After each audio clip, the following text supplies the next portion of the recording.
ताज्या घडामोडी पाहिजेत तर मग आपल्या C24 या YouTube चॅनलला लाईक करा, शेअर करा, सबस्क्राइब करा आणि बेल आयकॉनवरती क्लिक करायला विसरू नका। पावसाळ्यामध्ये विजेचा लपंडाव, मग चिंता कशाला करताय? आता अंधाराला करा बाय बाय। विजेच्या वाढत्या समस्यावरती आता एकच इलाज, घरी बसवा इन्व्हर्टर आणि बॅटरी कमी दरात। आता इन्व्हर्टर आणि बॅटरी घेणं झालं सोपं। बजाज फायनान्स देतोय 0 डाऊन पेमेंट आणि 0 व्याज दरावर बॅटरी इन्व्हर्टर। सर्व प्रकारच्या इलेक्ट्रॉनिक वस्तू मिळवण्याचं एकमेव ठिकाण साईराम इलेक्ट्रॉनिक्स अँड बॅटरीज। खरेदी विक्री संघ, व्यापारी संकुल, Nagar Manmad road, Rahuri. Sairam hospital test tube baby centre.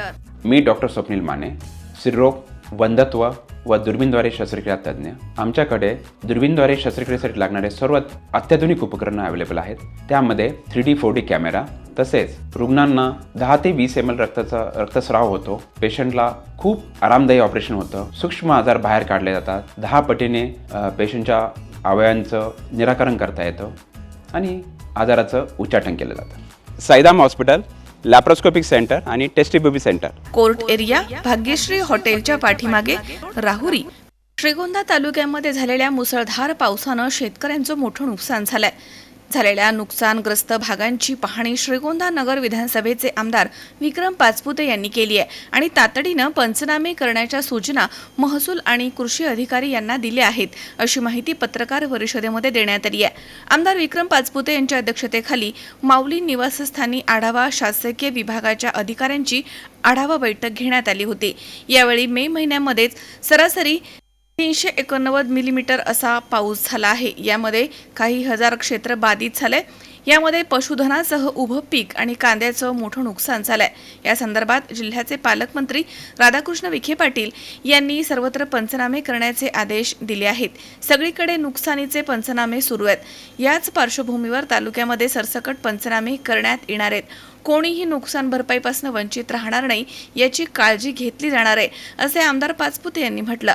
तसेच तालुक्यातील शेतकऱ्यांचे ॲग्रोस्टॅकचे प्रमाण कमी असून सरकारमार्फत येणाऱ्या सर्व योजना आणि अनुदान त्यानुसार भेटणार असल्यानं शेतकरी वर्गानं फार्मर ID काढून घ्यावे, असं आवाहन आमदार पाचपुते यांनी केलं आहे।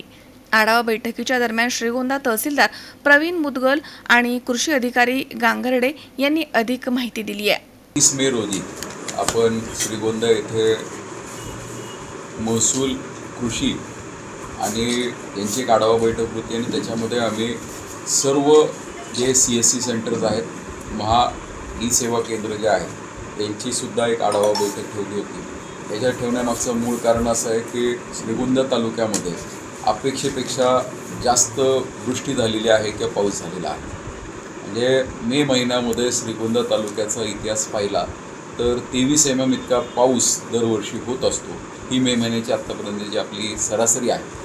आज 30 तारीख आहे। आजचा दिवस आणि उद्याचा दिवस सोडून 369 mm ही आकडेवारी आत्ता सध्या श्रीगोंदा तालुक्याने क्रॉस केलेली आहे। म्हणजे सरासरीच्या 15 पट पाऊस झालेला आहे। त्यामुळे इतका मोठा पाऊस आपल्या या परिसरात झाल्यामुळे अतिवृष्टीमुळे अनेक ठिकाणी नुकसान झालेलं आहे।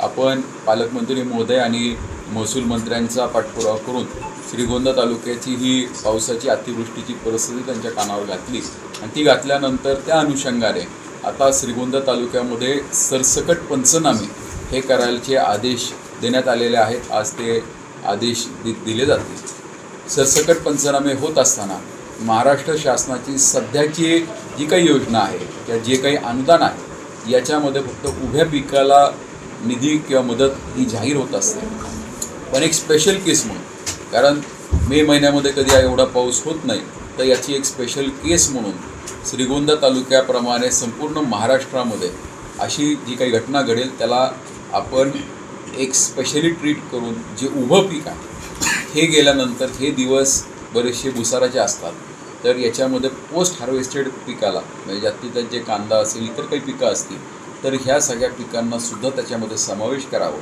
त्याचबरोबर जर एखादी गाई म्हैस गेली तर त्याचा पोस्टमॉर्टम रिपोर्ट हा कंपल्सरी असतो, पण दुर्दैवाने पुरामध्ये वाहून गेलेले गाई म्हशीचा किंवा शेळी मेंढीचा आपण पंचनामा करू शकत नाही, तर त्याच्यासाठी काही एक वेगळी योजना आणायची का काय, याच दृष्टिकोनातनं शासन स्तरावरती विचार व्हावा तर शासन सकारात्मक आहे.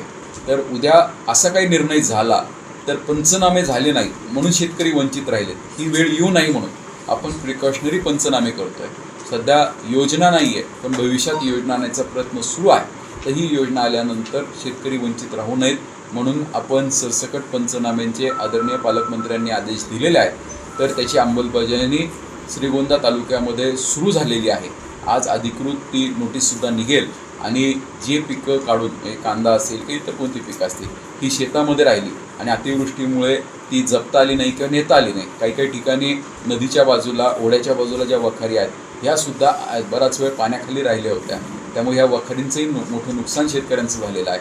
तर वखारीतल्या कांद्यालासुद्धा समावेश करावं याचासुद्धा आम्ही पाठपुरावा करतो आहे आणि मला खात्री आहे की भविष्यामध्ये नक्कीच सकारात्मक निर्णय शासन स्तरावरती होईल. निर्णय सकारात्मक होईल की नकारात्मक होईल याच्यापेक्षा निर्णय झाल्यानंतर कोणी वंचित राहू नये. त्यामुळे आत्तापासून पंचनामे होणे अपेक्षित आहे. म्हणजे उद्या निर्णय झाल्यानंतर पंचनामे जर करायचं म्हणलं तर ही वेळ निघून गेलेली असेल आणि महिन्या 15 दिवसानंतर तिथे पंचनामा करायला काही शिल्लक राहणार नाही. त्यामुळे आत्ताच पंचनामे व्हावेत. आमचा प्रयत्न सगळ्यांना मदतीचा असेल. जरी मदतीपासून कोणी वंचित राहिलं तर कमीत कमी 100% लोक राहणार नाहीत या दृष्टिकोनातून आमचा प्रयत्न आहे. तर त्या अनुषंगाने आजची बैठक होती. या बैठकीमध्ये कृषी अधिकारी आणि तहसीलदारांनी ह्या सर्व उपस्थितांना या सूचना केलेल्या आहेत. त्याचबरोबर आपल्या तालुक्यामध्ये मी खरं तर आपल्यामार्फत सर्व शेतकऱ्यांना एक आवाहन करू इच्छितो की जसं आधार कार्ड कंपल्सरी आहे त्याच पद्धतीने ॲग्रीस्टॅग हे प्रत्येकाला आता कंपल्सरी झालेलं आहे. भविष्यात कोणत्याही शेतकऱ्याला कोणत्याही योजनेचा, कोणत्याही अनुदानाचा किंवा कोणतीही मदत असेल याचा फायदा जर घ्यायचा असेल तर त्यांच्याकडे ॲग्रीस्टॅग नंबर असणं कंपल्सरी आहे. दुर्दैवाने श्रीगोंदा तालुक्यामध्ये ॲग्रीस्टॅग्स होण्याचं प्रमाण हे अतिशय चिंताजनक आहे.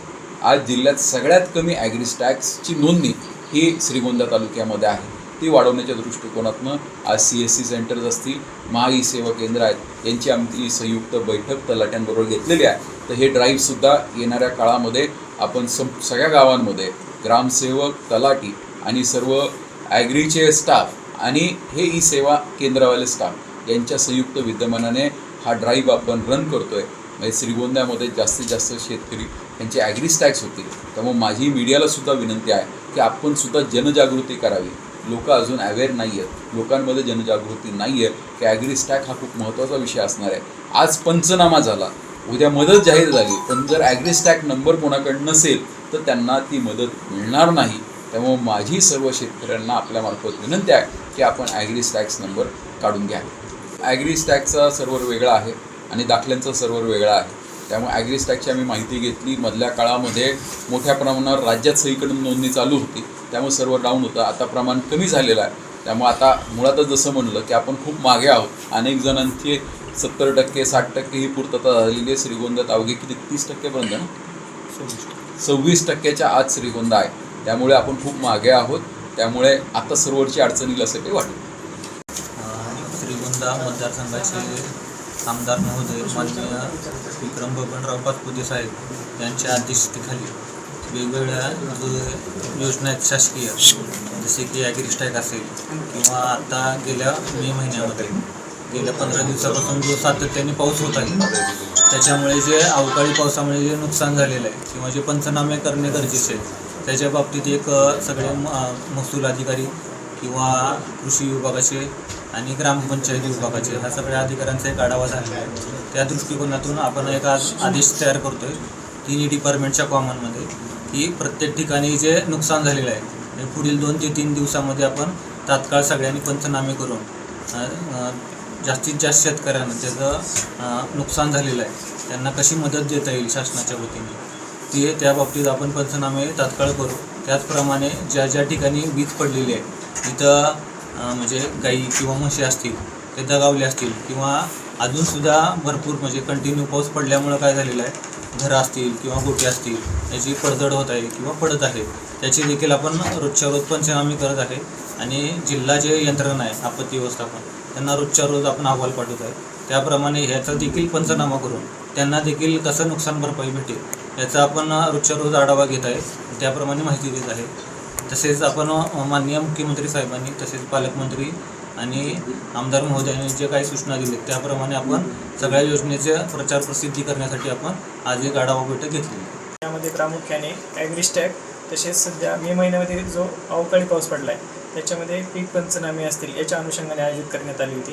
त्यामध्ये प्रामुख्याने ॲग्रिस्टॅकमध्ये जे काही आपले शेतकरी जिल्ह्यामध्ये सर्वात जास्त श्रीगोंदा तालुक्यामध्ये कमी रजिस्टर्ड झालेले आहेत ते आपल्याला कसं येत्या 15 दिवसामध्ये किंवा महिन्यामध्ये आपल्याला कव्हर करता येतील, जेणेकरून शासनाच्या जे विविध योजना आहेत त्याच्यापासून शेतकरी वंचित राहता कामा नये.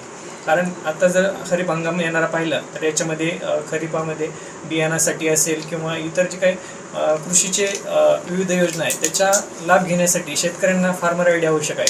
त्याच्या अनुषंगाने शासकीय यंत्रणा असेल त्याचबरोबर CSA केंद्र चालक असतील यांनाही या संदर्भात सूचना दिलेल्या आहेत आणि पुढील आठवड्यामध्ये सोमवारपासून याबाबत मोहीम स्वरूपात कार्यक्रम राबवला जाणार आहे.